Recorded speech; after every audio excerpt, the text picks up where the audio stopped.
30 minutes lang daw, pero nakakadalawang oras na kakascroll sa social media. Stop lying to yourself. The dopamine is holding you hostage.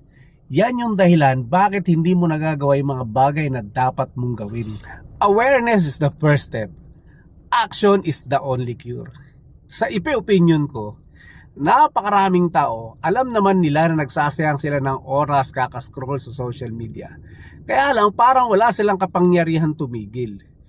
Kaibigan, kailangan maging aware at alam mo kung kailan ka tumigil sa habit na yan. Kasi kung hindi, matatrap ka lang dyan. At yung pangarap mo, baka manatiling pangarap na lang.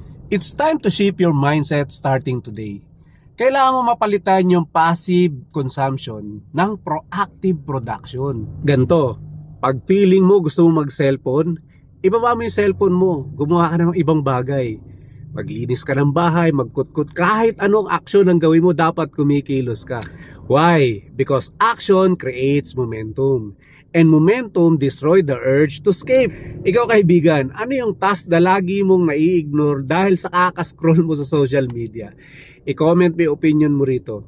And share mo na rin tong video para sa mga tropa nating kailangan ng konting push. Follow mo na rin para sa mga gantong klaseng positivity and mindset shift content. Opinion ko to. Anong say mo?